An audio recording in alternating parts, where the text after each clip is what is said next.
कर इन्वेस्ट कर।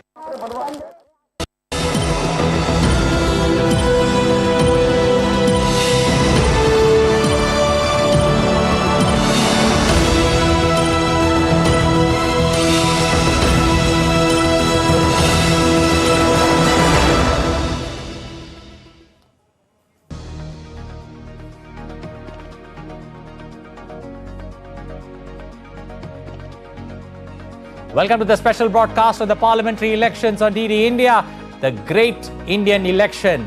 2024 can be best described as the year of global elections, where democracy is on the ballot.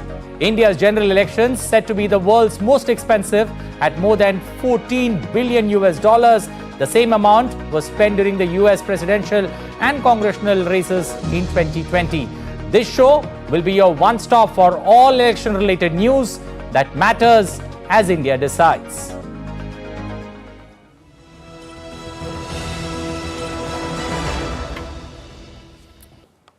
Well, the incredible Indian election journey is just getting started. In 7 phases from April 19th to June 1st, close to 1 billion voters will be addressed and wooed by parties and candidates, and they will have the opportunity to express themselves as only voters in democracies can. 1 in 5 voters is under the age of 30. Women voters outnumber men in 12 states. Not just facts, but signposts of change. In a country so large and diverse, there are just too many moving parts and political conflict. Each vote will be counted and will count.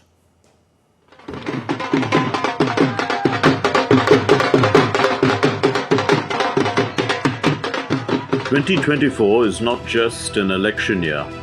It's perhaps the election year for the globe.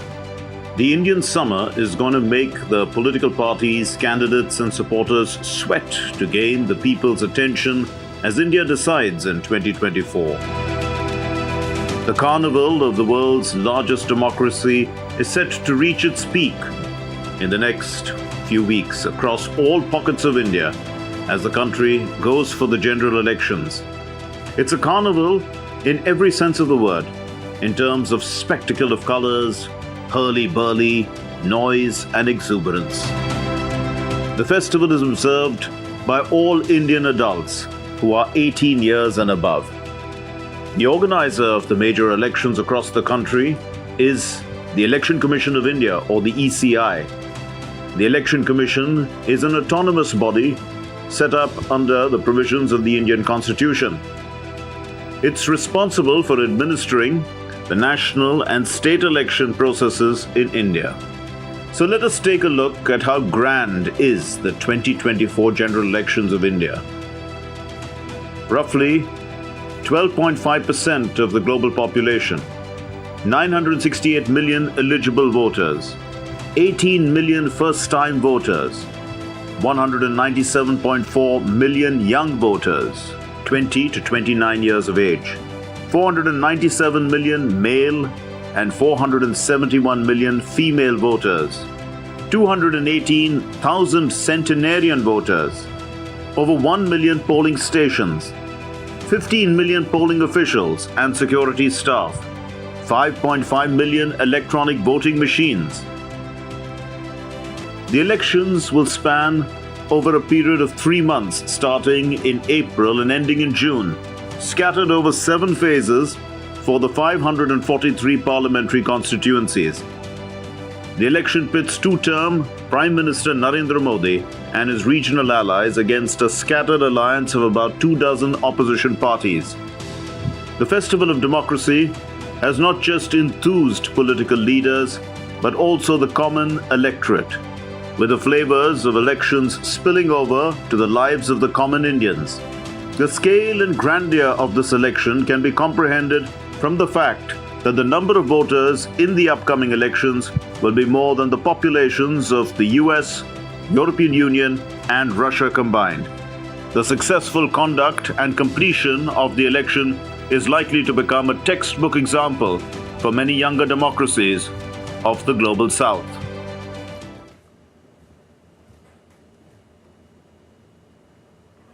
Well, let's try and understand why is 2024 called the year of global elections. Quickly look at this particular graphic. Over 40 countries are going to polls in 2024. It doesn't stop there, which means you could see change. You could see, leaders, political leaders across the globe retaining power like Vladimir Putin did. Are we going to see a change in America? There's a rematch between Donald Trump and Joe Biden. So clearly 40 countries across the globe going to the polls. That's not all. 41% of the world's population will be casting their vote.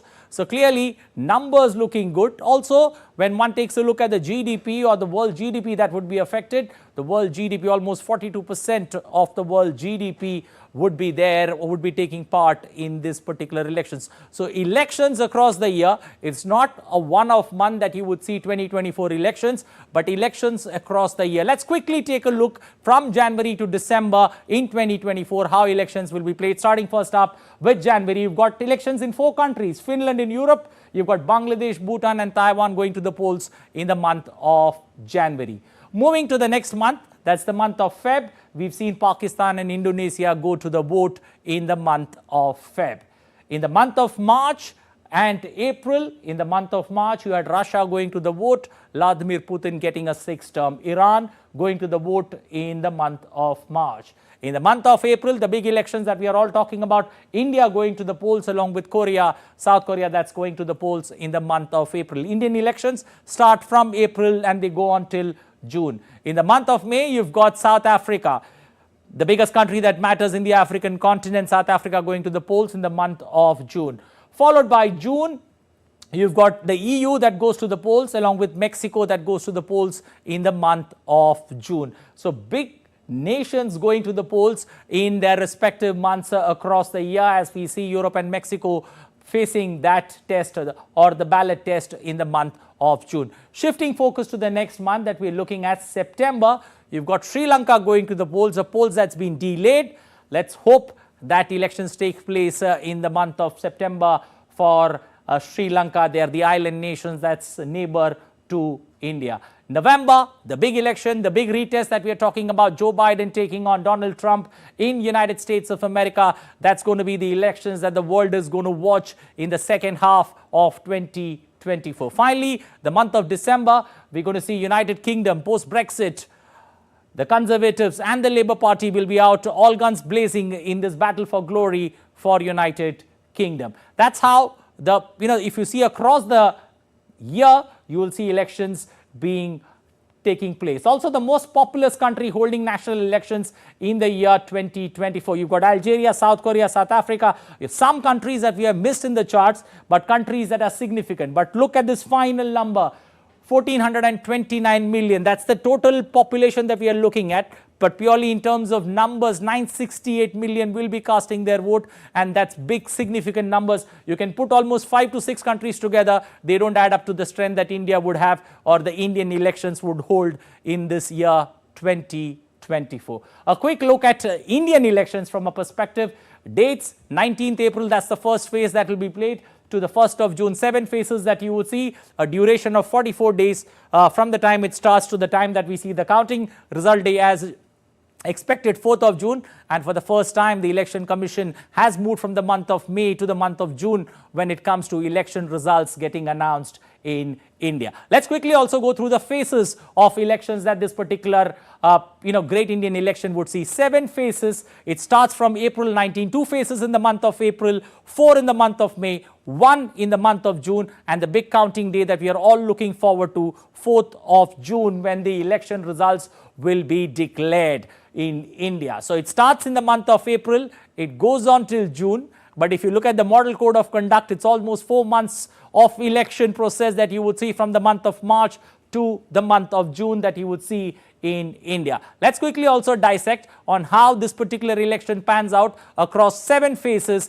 in India. It starts on the 19th of April with 102 seats. That's the biggest tally of seats that would be up for grabs in that first phase of elections. Slowly you come down to 2, 3 and 4. It's 89, 94, 96. Then we have the 5th phase. That's the lowest with 49 seats. And 6 and 7, that's got 57 seats up for grabs. Remember, there are 3 states in India, West Bengal, Uttar Pradesh and Bihar that will see the polling process or that state undergoing or the state being party in all 7 phases of elections. So there are 3 states, and those 3 states will be interesting. A similar trend that we had seen in 2019 being repeated in 2024 when it comes to Uttar Pradesh, West Bengal and Bihar having or taking part in all 7 phases of elections. Moving on to how this particular elections or a comparison one would draw from 2002 or the last 2 decades of Indian elections.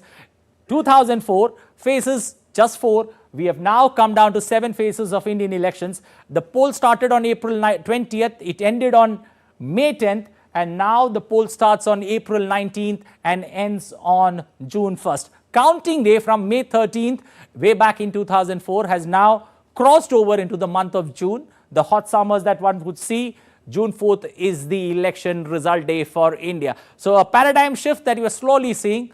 3-month election slowly now getting into the 4th month, the Indian general election or the election battle that's just getting heated up in India.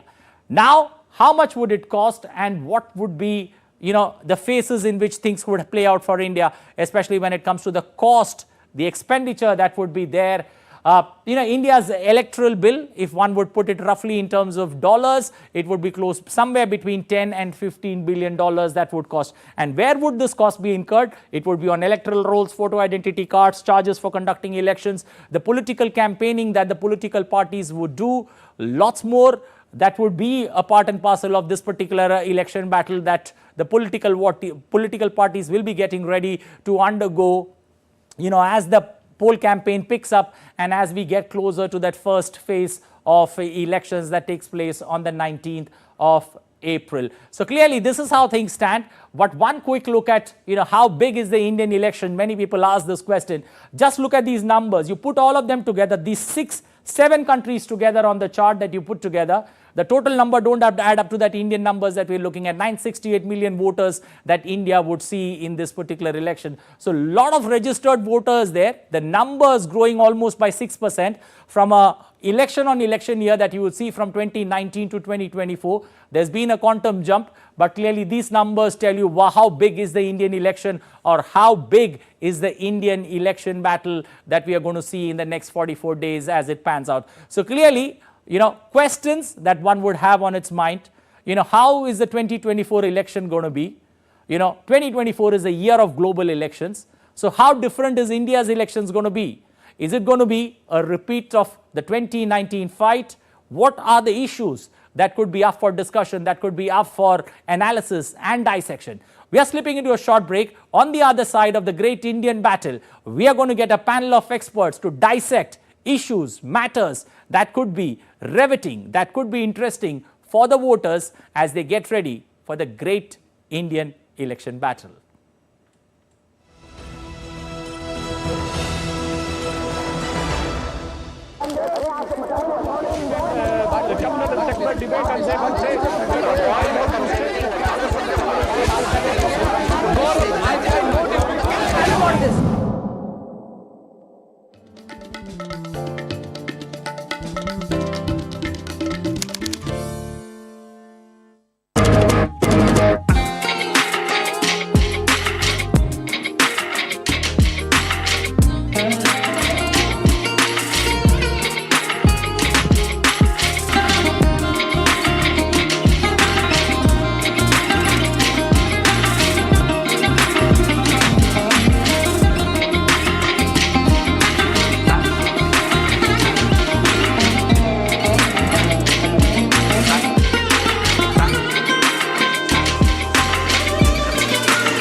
India that invents.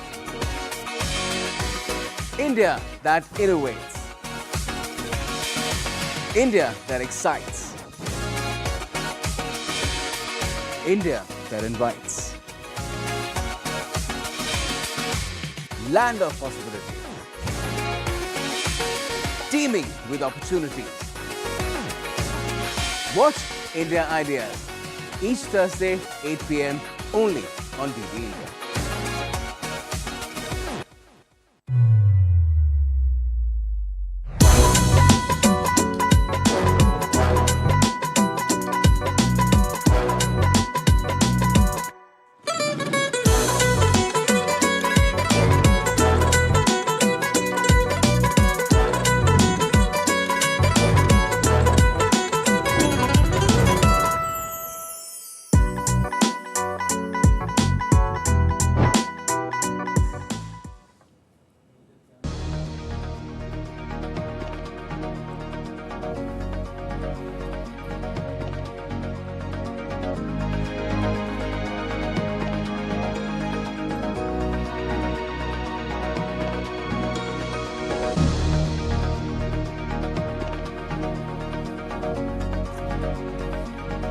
Well, to get a perspective on what 2024 the elections in India mean, two eminent experts joining us in the studio. Chakshu Roy, parliamentary expert, joining us this evening. Good evening, sir. Welcome to the program. Also, senior journalist Praful Ketkar, as always, smiling and ready for that big election battle that India faces. Let me come first to you, Mr. Roy. How does one look at what are the key factors, as we get ready for the election battle? What are the key factors that would come into play in this election? I think two or three things that all our viewers should be looking at, and some of them you already explained in your opening remarks. One, the Indian election is really unique, just the size of the electorate and what's at stake. And what's at stake is not only that decides the future of India, the size of India and the signal that a smooth democratic transition in India sends is really big for the Asian subcontinent and also for the world. If you look at our neighborhood, you would see that there are failed democracies all across. There are always problems in transition after an election. Sometimes there even a question mark on whether the election was free and fair. Now in India, we have never had those problems. Apart from a brief 18-month period when there was the emergency, elections have happened at clockwork, and one government has given way to the next. So that's one part of the election story that we should be looking at. I think the second part of the election story that we've been very successfully been able to do is to get more and more people engaged into the idea of elections. So if you look at the number of people who will be enrolled for voting, and as your numbers pointed out, it's roughly 1 billion people will be eligible to vote in these elections. And it's not just the 1 billion people will be ready to vote in the elections. In the 2019 elections, the electoral, the turnout was close to about 68%, 67.4%. And the interesting part there was that the women voted more than the men. So some of those things are definitely there. And I prefer to think of elections as a contest of ideas about what different political parties bring to the table and what is it that they look forward when they approach the electorate. So different political parties are in the process of making their manifestos. Some of it, some bits of as to what's going to come out in their manifestos is there in the election speeches. Is it going to be more social security? Is it going to be more economic growth? And that is something that we can talk about. But when our viewers think of these elections, they should look at the fact as to these elections, and like all general elections, they will determine the trajectory that the country will take for the next 5 years. Praful, narratives to identify with the great Indian elections of 2024? Before coming to 2024, I would add to what Mr. Roy already said. When we started our journey as a democratic country in 52, many people had apprehensions about, this is illiterate country, a backward country, poor country, whether democracy would survive or not. We proved all of them wrong. And we have in fact grown in terms of democratic culture, democratic participation, democratic decision-making processes, so much so that our election commission has been a guiding force for many other countries when it comes to conducting gold elections. Standard, as the election commission puts it. So another important aspect which many people, you talked about 968 million voters. 150 million will be the first time voters. So they are the new voters who are going to be participating in this. And entire thing, though happening in 7 phases, in many of the countries, still whether the counting of the votes, having these many numbers, we have a single day counting. True. You know, with electronic voting machine, this kind of mammoth election, that itself should be a matter of pride for all of us. Now, when it comes to the narratives, I think, you know, in last few years, the things have changed when it comes to the election battles. One, the effective use of social media and technology that has transformed electioneering in India to a large extent. The model code of conduct and the way electioneering is supposed to take place as per the rules and regulation of the Election Commission, that has also changed drastically. The sensitive areas and the violence during election, that has reduced to a great extent. Now, when we see 2 broad alliances this time, we are clearly seeing that, you know, Prime Minister Modi, his leadership and his ideas about Vikasit Bharat, that is developed India of 2047, that is one pole where we are seeing, you know, most of the narratives that are being built, how India has made progress under his leadership in the last 2 terms, that is 2014 to 2024. On the other hand, the opposition alliance is trying to build a narrative around unemployment, around democratic spaces, around freedom of speech, and initially they started with caste census, though the tone has gone down about it. So it is going to be very interesting things on platter, and as a media person I can definitely tell you, many people would not understand this, especially in the business of media as well as psephology, that Indian elections perhaps with the first post pass system is most difficult election to cover. True. First, because of the diversity that we have. In the first phase, we will be starting in some parts of Tamil Nadu and Kerala and Maharashtra and some pockets of Bengal and Uttar Pradesh, and moving up to Jammu Kashmir. 2, because the vote percentage and the seat conversion has a totally different kind of permutation combinations depending on the actual voting and the contesting parties. So that makes this election well, you very, made an very interesting. You made an interesting point. Let's quickly take a look at how this election journey has been in India. You know, as the clock ticks down to the general elections of 2024, DD India takes a jog down history to look at the historic elections that have shaped the polity and political landscape of our nation since independence. This 7-phase election spread over 44 days and 4 months is the second longest election in the history of Indian democracy.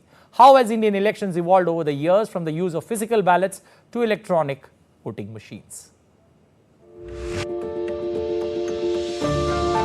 After independence till 1952, India was run by an interim legislature known as the Indian Constituent Assembly. The Election Commission is an independent constitutional authority brought into force from November 26, 1949, whereas most of its other provisions were made effective from January 26, 1950, when the Constitution of India became effective.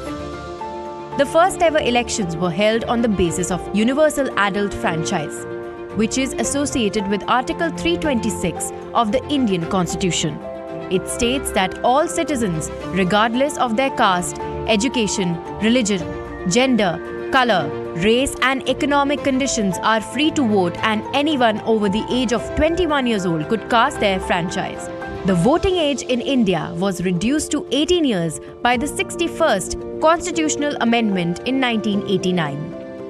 India has an interesting story from how its elections transitioned from voting via ballot paper to electronic voting machines and then to VVPATs, that is, voter verifiable paper audit trail. During the 1952 elections, a low level of literacy was a major challenge. There were over 173 million voters, most of them had no experience of voting. So, in the first elections in India, the symbols of respective candidates were affixed on ballot boxes to facilitate voters. No mark was made on the ballot paper to cast a vote. The ballot paper was simply put by the voter in a box carrying the symbol of the candidate of their choice. This helped preserve the secrecy of the vote as well as enabled voters to vote as per their choice. The ballot paper was replaced for the first time with electronic voting machines in 1982 on an experimental basis for by-elections to Parur Assembly constituency in the South Indian state of Kerala. The Representation of People Act 1951 was amended in 1989 to provide for the use of EVMs. General elections from the year 2004 have been conducted via EVMs only. Thus, technology became an integral part of the electoral process. In 2013, the Voter Verifiable Paper Audit Trail or VVPAT was introduced to enable a voter to verify that their vote has only gone to the candidate of their choice. A printer attached with the EVM in the voting compartment prints the name and symbol of the candidate for whom a voter has voted. This printed slip remains exposed for 7 seconds under a transparent window and gets cut automatically and falls into a drop box which remains sealed. A VVPAT was first used in Noksen, an assembly constituency of the northeast Indian state of Nagaland, in the September of 2013. As a pilot project in the year 2014, Indian general elections, 8 out of 543 parliamentary constituencies used the VVPAT system.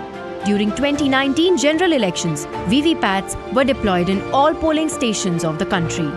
Election Commission of India believes that the introduction of VVPAT has brought utmost transparency and credibility in the EVM-based voting system and conclusively put to rest all misinformed doubts and misgivings regarding these machines and the voting process.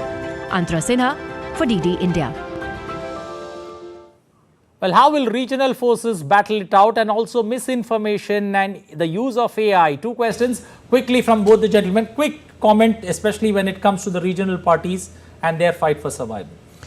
I think an interesting trend that we have seen in elections from 1952 till now is in 52, I think there were 6 or 7 national parties that were contesting elections with very few regional parties. Post 1967, we have seen regional parties take hold in the country, and they play an extremely important role because they are localized and they represent voices from that particular state. And sometimes you have seen that when there have been coalition governments, regional parties have been very forceful in making sure that their voices are heard at the center. But a more important part that you raised, and I'll very briefly comment on it, and Mr. Ketkar also referred to it, is the use of technology and AI in elections. I remember a time when I first voted, there was a lot of pomp and show. You used to go to a rally, you were given flags and you were given things that you could stick on your shirts. A lot of that has disappeared. But we are also looking at a generation, and Mr. Ketkar was pointing out that there's going to be close to 115 million people who will be voting for the first time. And this is a generation of people which has grown up with technology. So the challenges that they face in an electronic environment are going to be huge. Praful, quick comment, especially when it comes to AI, misinformation. How does the ECI tackle it, and are they going to play big in these elections? Oh yes, certainly. And in fact, Election Commission has created a special helpline for that. If there is any misinformation, you can raise a flag and you can counter it.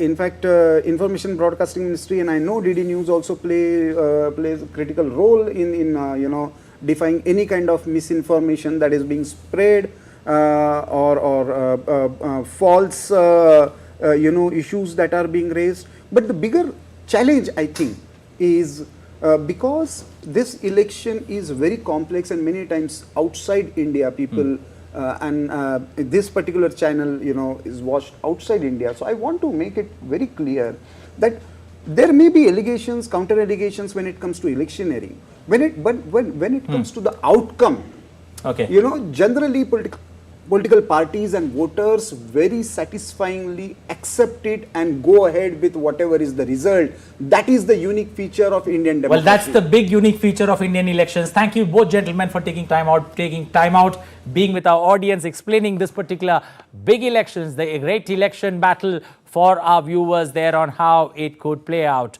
Well, we leave you with some closing visuals there of a beautiful event that took place, that was organized by the Election Commission of India, a 100-kilometer long a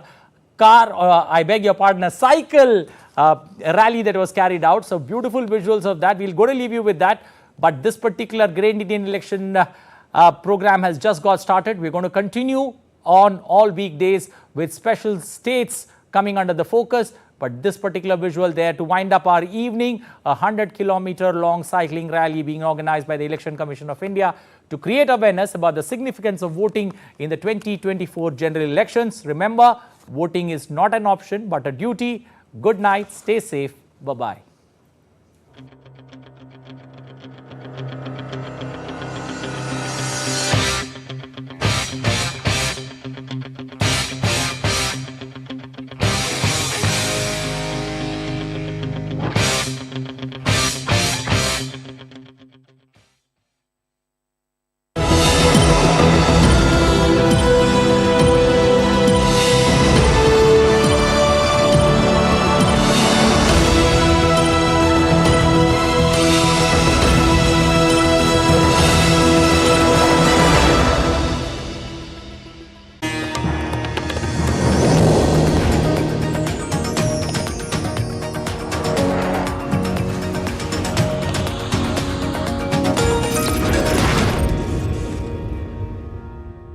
Delivery boy has picked your order. We know you are hungry. The message notification said it would take 30 minutes. We can't just rely on a message. Didn't you sell some shares yesterday? Yes.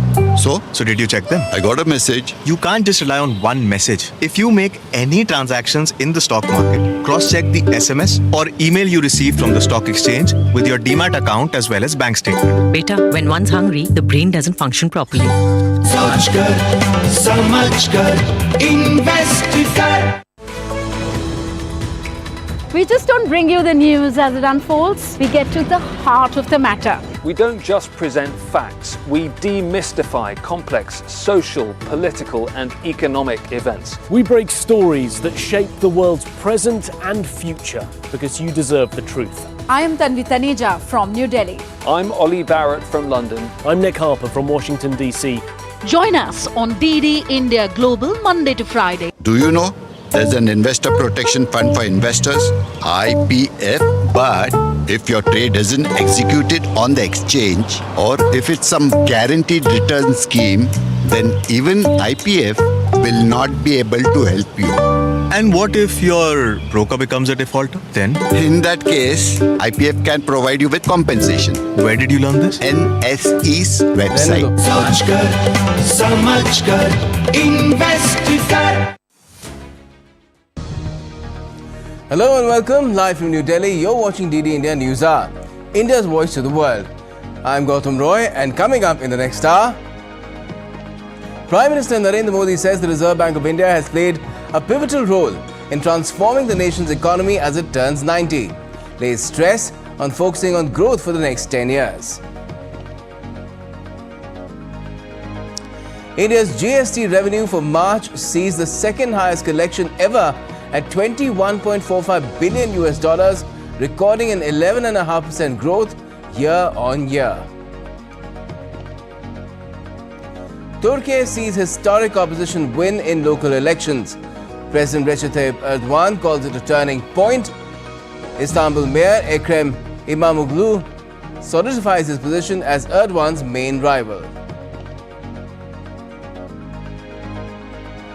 And US officials are meeting their Israeli counterparts virtually to discuss the Biden administration's alternative proposals to Israel's moves in Rafah.